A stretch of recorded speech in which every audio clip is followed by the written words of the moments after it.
Welcome once again to OwanaPaedia, the one-stop center for Uganda's history, although, like I always say, we never neglect the history of the rest of the world.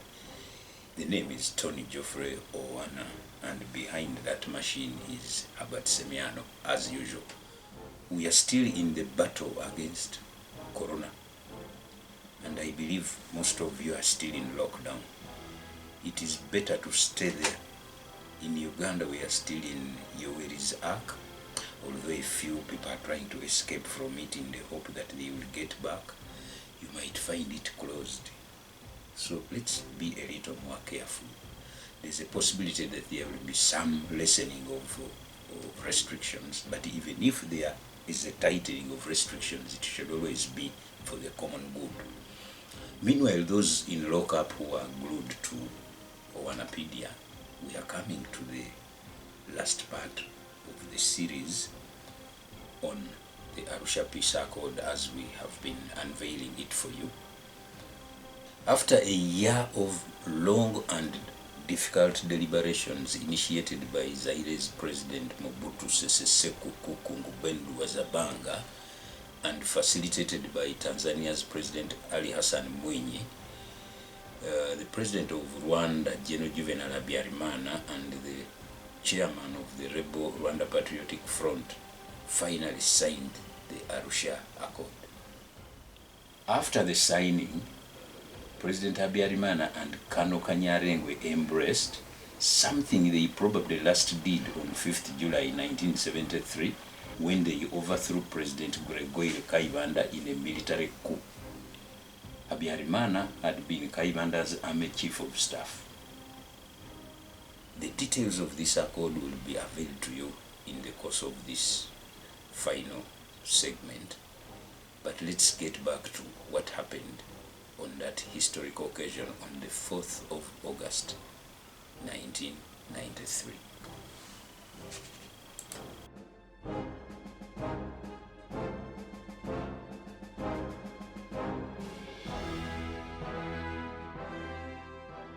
Tanzania's Minister Joseph Rwegasira opened the event and invited the facilitator, President Ali Hassan Mwinyi, to salam the August gathering and lead the protagonists to the signing table. Zaire's Mobutu was represented by his Prime Minister Faustin Birindwa, while Organization of African Unity Chairman President Hosni Mubarak of Egypt was also represented. Others represented included the immediate former OAU chairman and president of Senegal, Alhaji Abdou Diouf, United Nations Secretary General Boutros Ghali, and the governments of Germany, Belgium, the United States of America, France, Nigeria, and Zimbabwe. Present in the flesh was OAU Secretary General Salim Ahmed Salim, Burundi President Melchior Ndadaye, and Uganda's President Yoweri Museveni. One might indeed say that the whole world was in attendance. OwanaPaedia invites you to the final speeches delivered on that memorable day.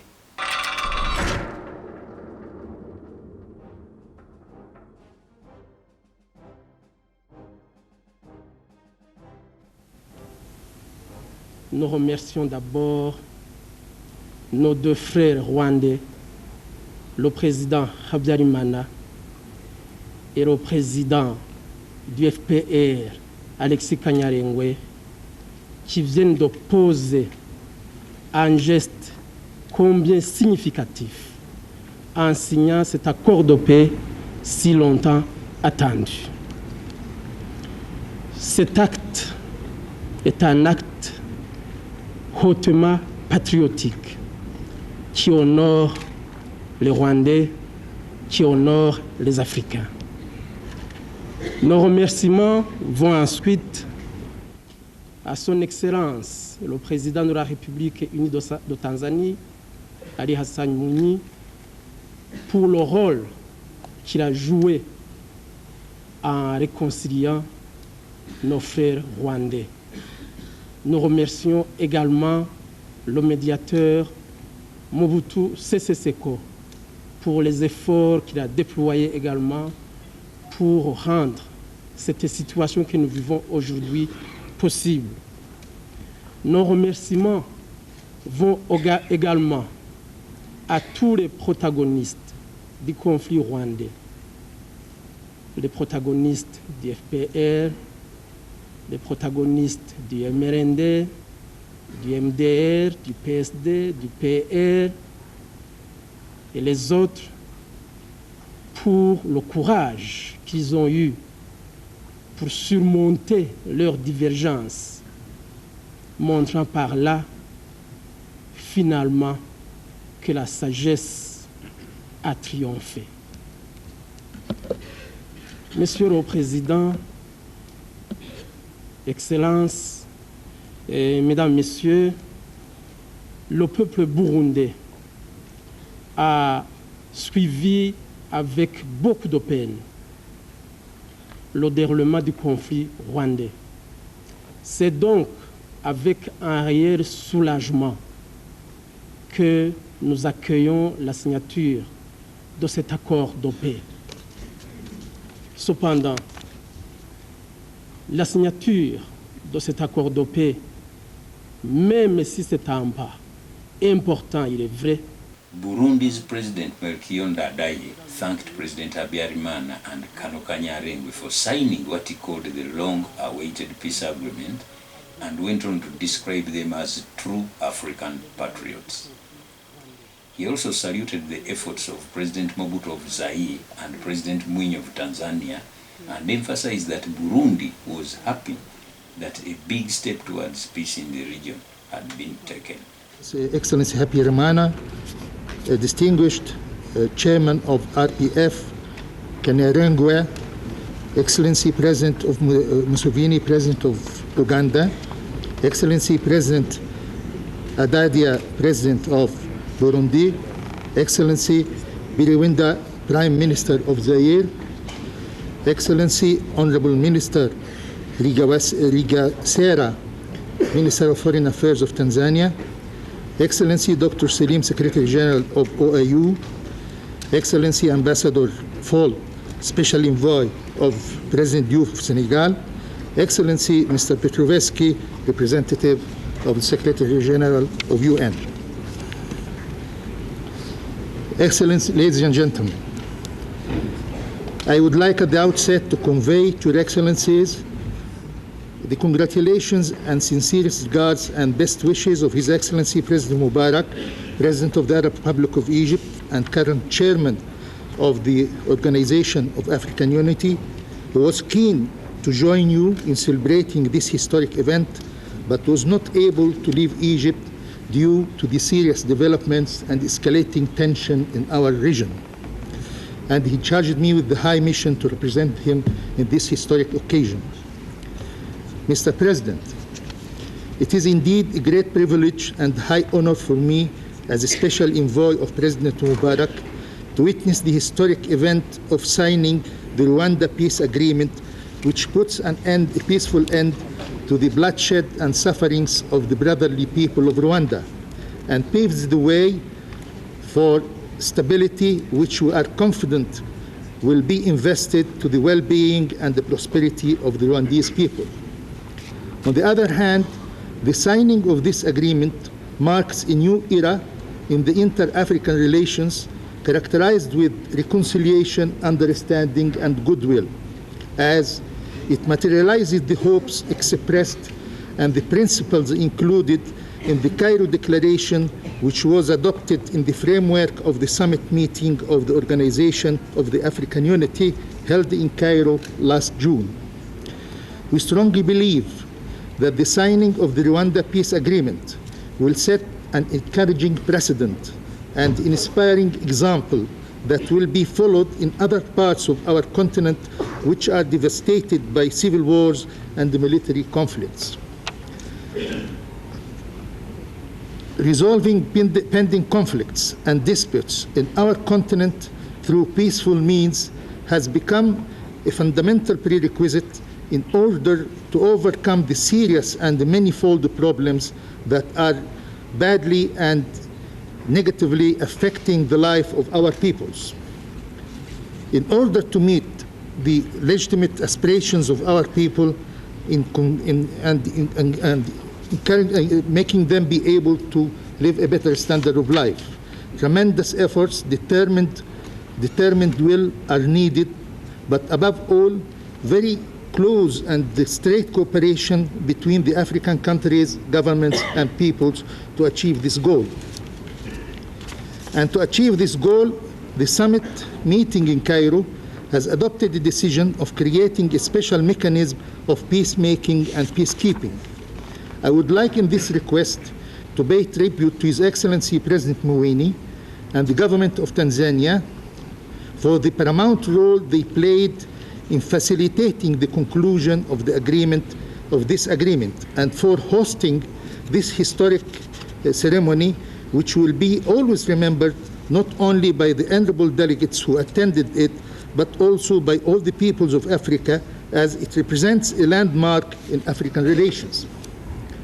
Finally, I would like to express, on behalf of President Mubarak, the Egyptian government, and the Egyptian people, our heartiest congratulations, deep admiration and appreciation for His Excellency General Habyarimana, and also for His Excellency Major Kanyarengwe for their concerted efforts, courageous and wise decision to conclude this historic agreement, which bring peace, tranquility, and stability to our brotherly country, Rwanda.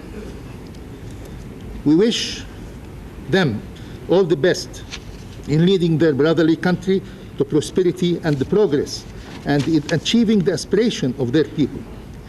As concerning the participation of Egypt in implementing the agreement of peace in Rwanda, I would like to assure you, Your Excellencies, on behalf of President Mubarak and the Egyptian government, that we will spare no effort in supporting this peace agreement and in responding to any initiative aiming at peacekeeping and peace promoting and peacemaking in this part of Africa and in a brotherly country like Rwanda.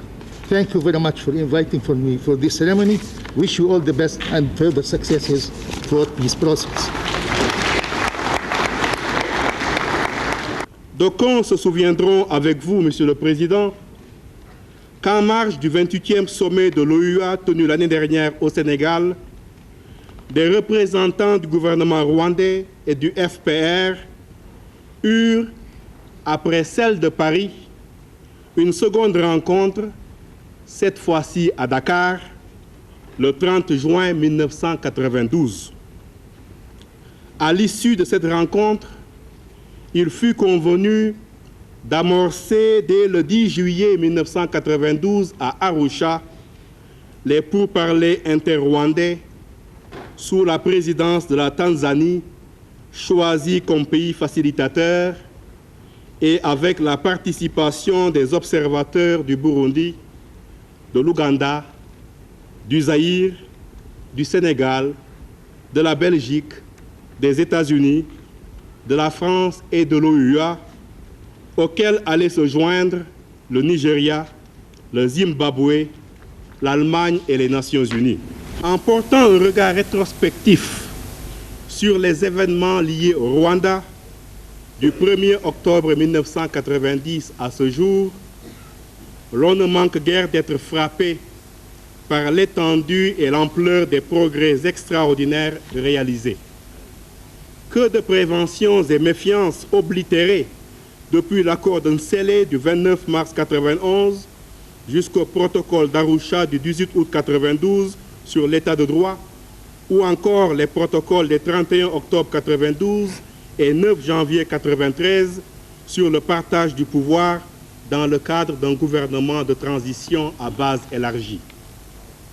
Que d'obstacles, que de contretemps et péripéties surmontées depuis la déclaration de Dar es Salaam du 19 février 1991 sur les réfugiés, voire le communiqué du même nom du 8 mars 1993 sur la poursuite des négociations, jusqu'au protocole d'Arusha du 9 juin 1993 sur les... Senegalese President Haji Abdou Diof's representative highlighted the efforts of the former OAU chairman in bringing Rwanda closer to the peace accord that was signed on this day, and laid emphasis on the importance of power sharing and resettlement of refugees. Distinguished guests, ladies and gentlemen, I have the great honor to transmit to all of you on this important occasion the greetings of the Secretary General of the United Nations, Mr. Boutros Ghali. For the United Nations, the signing of Rwanda's peace agreement here in Arusha has a far-reaching political significance. It puts an end to one of the major conflicts of the African continent, which could result in new sufferings for the people. The comprehensive peace agreement in Rwanda opens the way for essential rehabilitation and recovery of the country, for the solution of the problem of refugees and displaced persons. The Secretary General of the United Nations emphasizes that there is a close link between peace, development, and democracy. Development in African continent, like elsewhere, can thus only be achieved if there is a peace.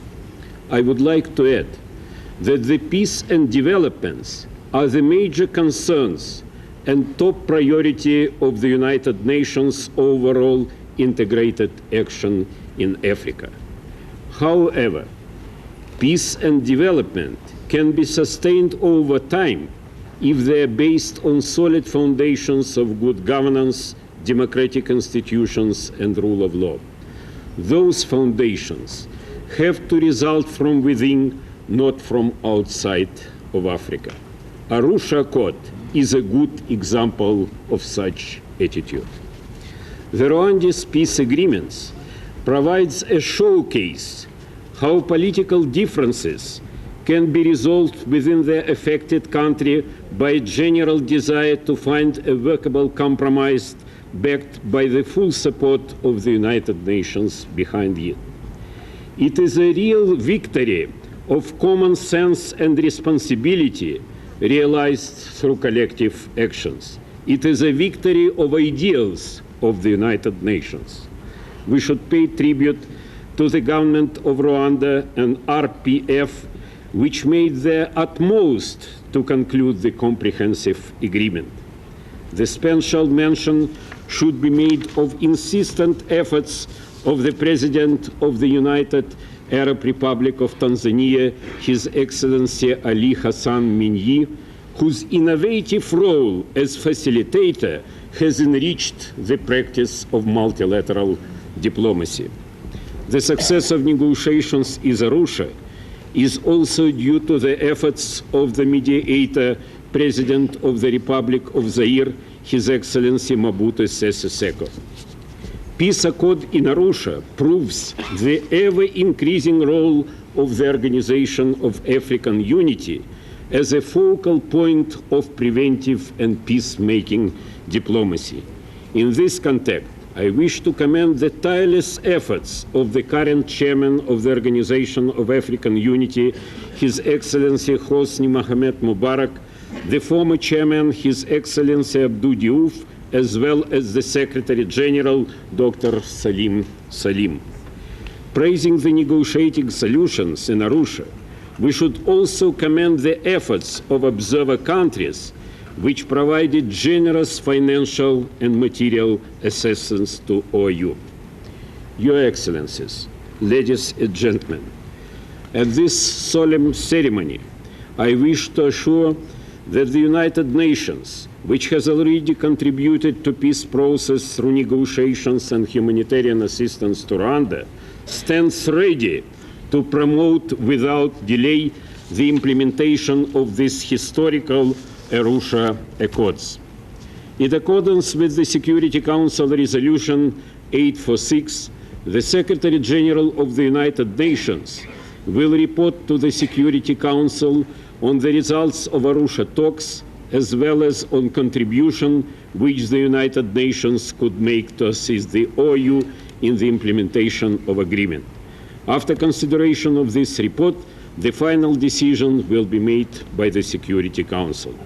But at this juncture, I am deeply convinced that the Arusha Agreement will be highly appreciated by the international community and will offer a new impetus to efforts to bring peace, stability, and well-being to the peoples not only in Africa, but in all other continents.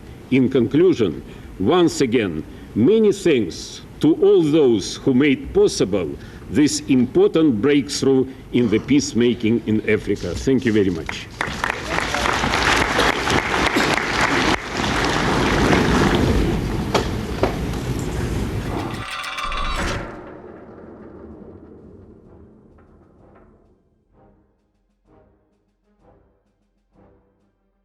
Let it be said from the outset that one of the most difficult parts of the peace agreement was the integration of the RPA soldiers into the new Rwanda National Army. The problem was twofold. One was that the soldiers of the Rwanda government army under Habyarimana were convinced that RPF soldiers could not be loyal to Rwanda because they had been soldiers in another country, meaning Uganda. And they were very serious on this one, meaning that they tended to regard them as foreigners. Two, they also feared that the percentages given would give the RPF a proportionately unfair number in the new national army. At that time, the population of Rwanda was, I think, 84% Hutu, 14% Tutsi, and 1% Twa. So there was a fear that that provision of representation would be proportionately unfair to the RPF, which to the protagonists meant Tutsi. But let's go into the agreement bit by bit, and it will be up to you to judge how implementable some of these provisions were.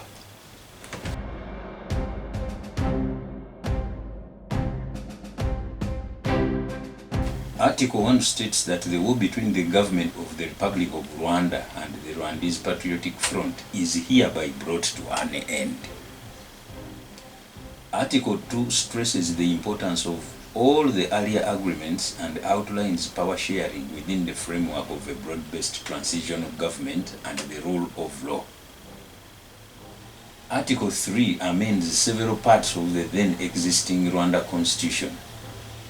It also stipulates that in case of a conflict between the other provisions of the Constitution and those of the peace agreement, the provisions of the peace agreement shall prevail.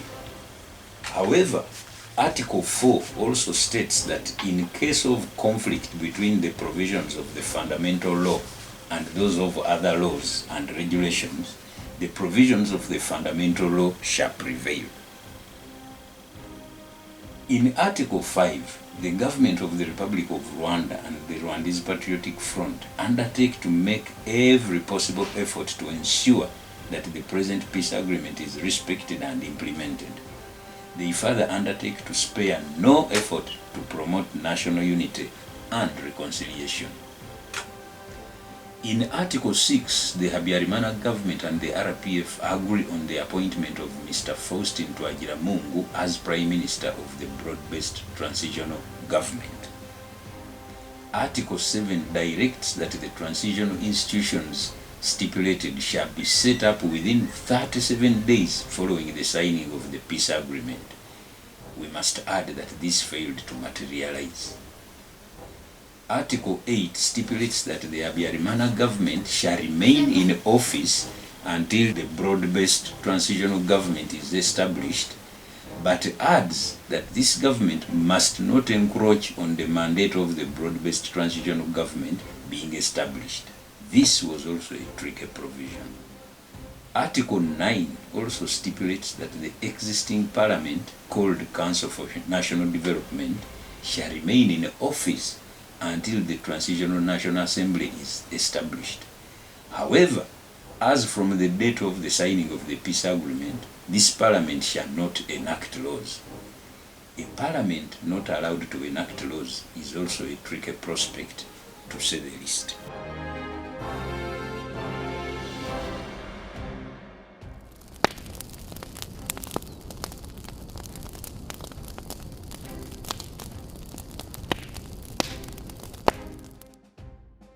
Many of the protagonists in this botched peace process have since passed on, many of them violently. President Ndadaye was gunned down on 21st October 1993, barely 2 months after his historic peace speech in Arusha. RPF boss Colonel Alexis Kanyarengwe also died on 13th November 2006. Peace mover Mobutu of Zaire lost power violently on 16th May 1997 and died on 7th September the same year. His Prime Minister Faustin Birindwa died on 29th April 1999, while his Tanzania counterpart Joseph Rwegasira died on 4th March 2016.